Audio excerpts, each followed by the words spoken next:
You know the story with Subaru and Pretzers. You know, a different version comes along every couple of months. A tweak here, a tweak there. We've made it a bit faster. We've given it some more power. Well, frankly, that gets a bit boring, so we ignore them. However, we couldn't ignore this.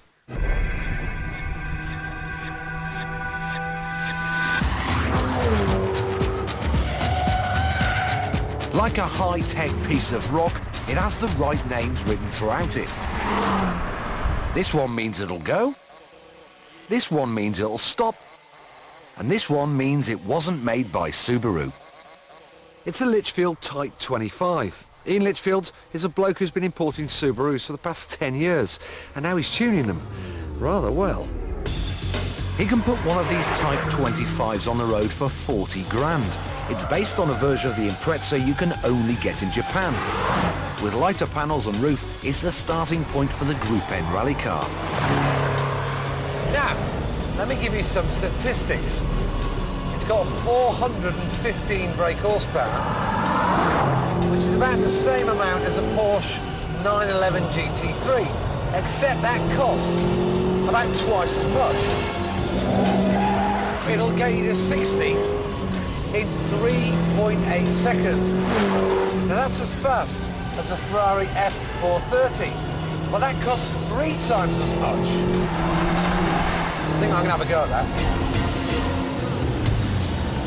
Look then. 3.8 seconds. 20, 40, 50, 60. Christ, it is quick. The top speed is quoted as being 175 miles an hour.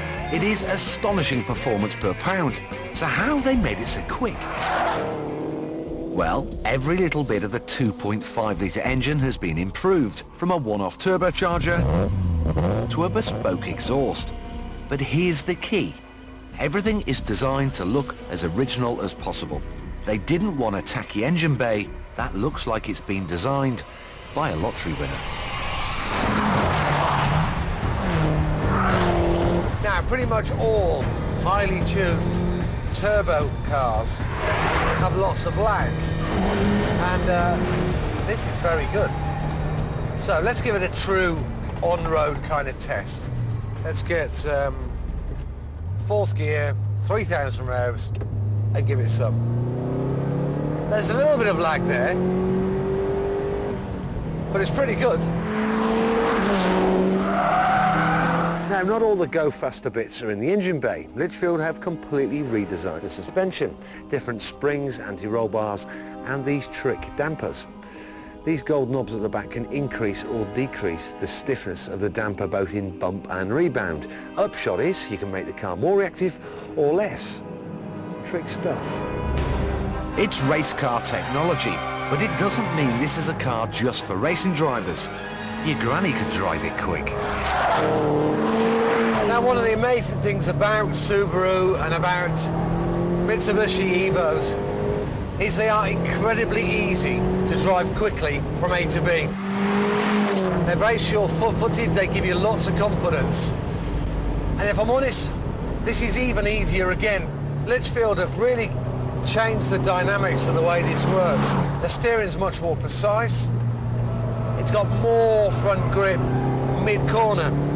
Because it's got more power, and the way the power's delivered, you can make the car slide, you can make it balance. It still has understeer if you drive it a little bit too smoothly. So I'll show you. Turn in, understeer.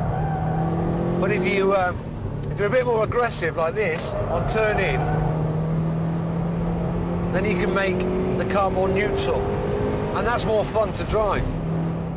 What impresses me most is that this isn't just a boy racer's fantasy. It's not a hardcore stripped-out racer. It's got climate control and electric windows. It's got 4 doors and a boot, for heaven's sake. And if you want, they'll supply it in a dark colour, with a subtle spoiler and more soundproofing for those who want to keep a low profile. The handful of cars that have been sold tend to belong to supercar owners who want something more practical for their garage. The irony is, this is probably the quickest thing they own.